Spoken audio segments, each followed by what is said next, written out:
Welcome to new TV Telugu. ఇప్పుడు AP top నుంచి చూద్దాం. రాష్ట్రంలో 10th పబ్లిక్ పరీక్షలు ప్రారంభమయ్యాయి. అయితే ప్రభుత్వ క్యాలెండర్ ప్రకారం ఈ నెల 31న రంజాన్ సెలవు ఉంది.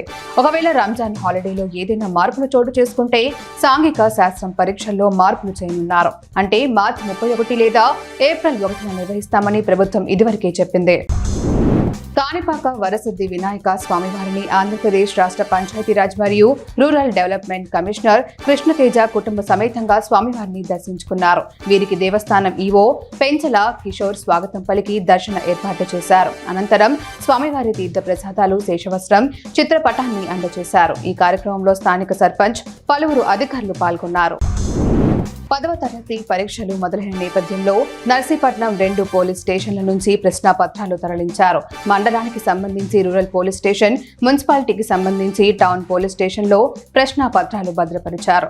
కస్టడియన్లు పేపర్లను బయటకు తెచ్చి పోలీస్ ఎస్కార్ట్తో పరీక్షా కేంద్రాలకు తరలించారు. పరీక్షా కేంద్రాల వద్ద 144 సెక్షన్ అమలు చేస్తున్నామని తెలిపారు.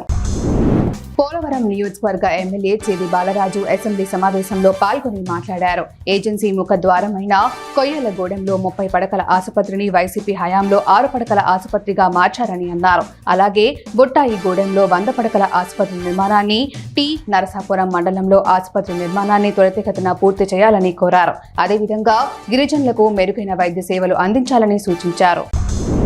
పరీక్షా కేంద్రం వద్ద మచిలీపట్నం కార్పొరేషన్ ఉద్యోగి అత్యుత్సాహం చూపించారు. మచిలీపట్నంలో 10వ తరగతి పరీక్షా కేంద్రంలోకి విద్యార్థులు మాత్రమే అనుమతిస్తామని చెప్పినా విద్యాశాఖ ఉత్తర్వులను బేఖరతు చేస్తూ పరీక్షా కేంద్రంలోకి కార్పొరేషన్ అటెండర్ వెళ్లారు. ప్రైవేట్ స్కూల్ యాజమాన్యం పాఠశాలలో ఇన్విజిలేటర్ కు 10వ తరగతి పరీక్షల్లో రికమెండేషన్ చేయటం కనిపించింది.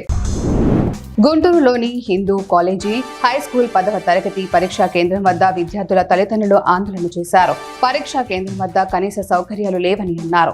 కేంద్రం వద్ద hall tickets numbers, room numbers సరిగ్గా లేవని, సమయానికి అధికారులు పరీక్షా కేంద్రాల వద్ద క్లాస్ రూమ్లకు తాళాలు కూడా తేలేదని వాపోయారు. కనీస సౌకర్యాలు లేవని ప్రశ్నిస్తే నిర్లక్ష్యంగా సమాధానం చెబుతున్నారని అన్నారు. దేవుడి భూములు ఆక్రమించిన వారికి కష్టాలు రాబోతున్నాయని జేసీ ప్రభాకర్ రెడ్డి పేర్కొన్నారు. అనంతపురం జిల్లాలోని యాడికి గ్రామంలో లక్ష్మీ చెన్నకేశవ స్వామికి చెందిన 1400 ఎకరాల భూమి అన్యాక్రాంతమైందని ఆయన ఆరోపించారు. యాడికి కుంటలో ఆక్రమించుకున్న వారి స్వామివారికి డబ్బులు చెల్లించాల్సిందేనని జేసీ స్పష్టం చేశారు. యాడికి అభివృద్ధికి ప్రజలు సహకరించాలని కోరారు. శ్రీ సత్యసాయి జిల్లా చిలమత్తూరు మండలం కనిశెట్టిపల్లి, వడ్డిపల్లి గ్రామంలో ఉపాధి కూలీల పనులకు వ్యవసాయ కార్మిక సంఘం నాయకులు పరిశీలించారు. కూలీలు 9 వారాల పెండింగ్ బిల్లులు మంజూరు చేయాలని, పనిముట్లు, ప్లే సిక్కులు అందించాలని, పని ప్రదేశంలో తాగునీరు, ప్రథమ చికిత్స బాక్స్ ఏర్పాటు చేయాలని డిమాండ్ చేస్తూ నిరసన వ్యక్తం చేశారు. సమస్యలపై తక్షణ చర్యలు తీసుకోవాలని అధికారులను కోరారు. అమలాపురం ప్రభుత్వ బాలికల పాఠశాలలో అధికారులు నిర్లక్ష్యం వహించారు. ఇవాటి నుంచి 10th పరీక్షలు ప్రారంభమైన విషయం తెలిసిందే. అయితే ఎగ్జామ్ సెంటర్లోని ఓ తరగతి గదిలో అధికారులు సిమెంట్ బస్తాలు వేశారు. ఎగ్జామ్ ప్రారంభం కానున్న సమయంలో సిమెంట్ బస్తాలను తొలగించారు. ఒక పక్క టైం అవుతుంటే విద్యార్థులు క్లాస్ రూమ్ బయటే వేచి ఉన్నారు. నిన్నటి వరకు అధికారులు ఏం చేశారని విద్యార్థులు ప్రశ్నించారు.